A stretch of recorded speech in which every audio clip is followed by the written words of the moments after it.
สบายดีให้กู้ร้านซื้อถกประสิทธิ์มือร้านสิมาอ่านวีซ่าภาษาลาวบทที่12สระเอื่อยที่มีตัวสะกดและไม่ตีไม่จัตวาและเครื่องไม้ซ้ำเป็นข้อที่1กันเลยเนาะฟังและเว้าซื้อหูพัดที่ออกเสียงสระเอื่อที่มีตัวสะกดเฟื่องเผือกเลือดเงื่อนเป็นข้อที่2กันเลยเนาะเว้าซื้อและออกเสียงสระเอื่อที่มีตัวสะกดเอื้องเอือกเอื้อยเอื้อนเอือดเอื้อมเอือดแล้วไปข้อที่3กันเลยและบอกคำศัพท์ที่มีเสียงคือข้อที่2เสื้อเหลื่อมเลื่อยแล้วไปข้อที่5และเล่นเกมสอบหาคำศัพท์เอื้องเลือกเครื่องเบื้องเอื้องเอือกเลือกเปลือกเมือกสระเอื่อยเปื่อยเอื่อยเลื่อยเลื่อยเอื่อนเดือนเพื่อนเปื่อย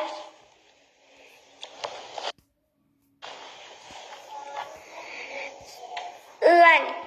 สระเอือดเหือดเลือด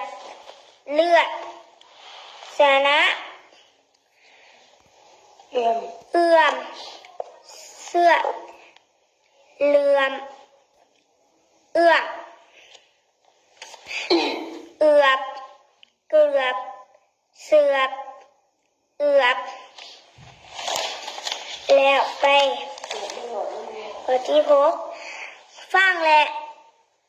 เว้าคำศัพท์ที่มีเสียงวรรณยุกต์ไม่ตีไม่จัตวาเครื่องไม้ซ้ำกระป๋องกบหอกอบไว้กอกเว้าซื้อและเว้าซื้อวรรณยุกต์ไม่ตีไม่จัตวาและเครื่องไม้ซ้ำไม่ตีไม่จัตวาไม้ซ้ำไปข้อที่8และบอกคำศัพท์ที่มีเสียงคือข้อที่7กระป๋องดังกบดังกบดินบล็อกข้อ9หัดเขียนง่ายข้อ10และเล่นเกมสอบหาคำศัพท์ไม่ตีบะกาบมงไม่จัตวาเดี่ยวใดกกระป๋องเครื่องไม้ซ้ำไว้ซาเซินไปขอที่12เลยจัดเรียกคำศัพท์และวลีให้เป็นประโยคคำตอบตัวอย่างย้อนหยัง